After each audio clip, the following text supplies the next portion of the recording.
नमस्कार देवी और सज्जनों, फिर से स्वागत है आपका माइथो टीवी पर।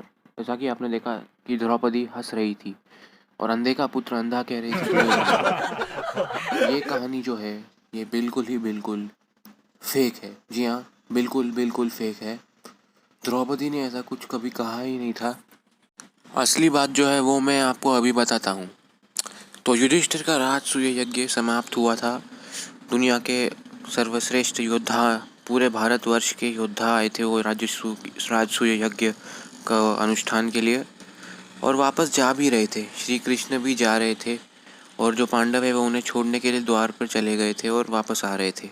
कर्ण, भीष्म, द्रोण सब जा चुके थे। सारे योद्धा जा चुके थे। केवल 2 योद्धा बचे थे सभा में, जो सभा पे चक्कर काट रहे थे। वो थे शकुनी और उनका प्रिय भांजा दुर्योधन। जी हाँ, ये 2 खड़े थे वहाँ पे। अभी ये जो फेक नैरेटिव है कि द्रौपदी ने अंधे का पुत्र अंधा कहा, ये बिल्कुल ही फेक है। हुआ क्या था, ये लोग सभा में चल रहे थे और दुर्योधन बार बार कोई ना कोई गलती कर रहे थे।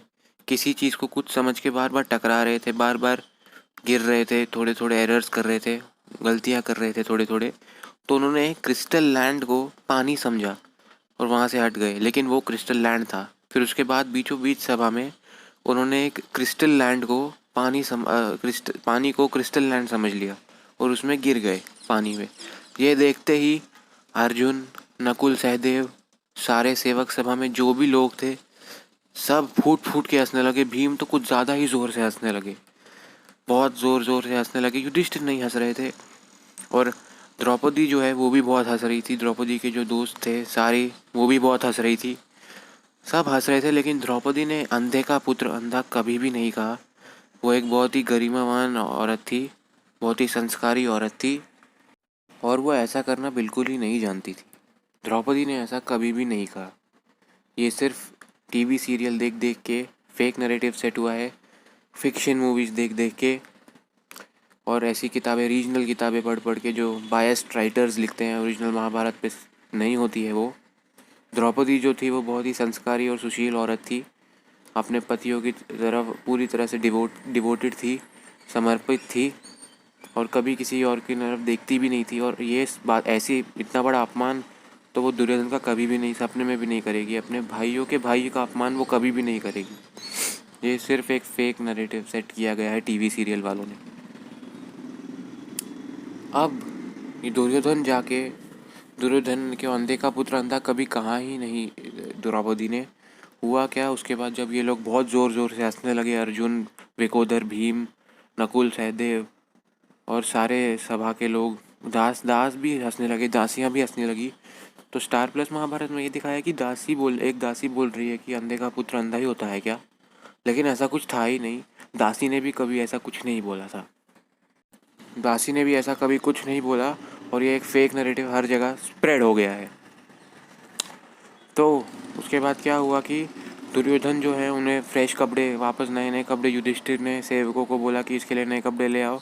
नए कपड़े दुर्योधन ने पहने, और अर्जुन और भीम की तरफ देखा तक नहीं उसने, क्योंकि वो बहुत ही शर्मनाक उनको लग रहा था कि वो टॉलरेट नहीं कर पाए इस इंसल्ट को। सब हंस रहे थे, वो बर्दाश्त नहीं कर पाए। तभी जो है वापस उठते भी उठने के बाद, कपड़े पहनने के बाद भी वो टकरा रहे थे अलग अलग चीज़ों से। तो नकुल और सहदेव जो है वो उनका हाथ थाम के उन्हें दरवाजे तक ले गए, क्योंकि वो वापस एक खुले हुए दरवाजे को एक बंद दरवाज़ा समझ रहे थे। और उनका जो सर है उससे बहुत गहरी चोट लग गई थी, थोड़ी सी बहुत गहरी चोट लग गई थी।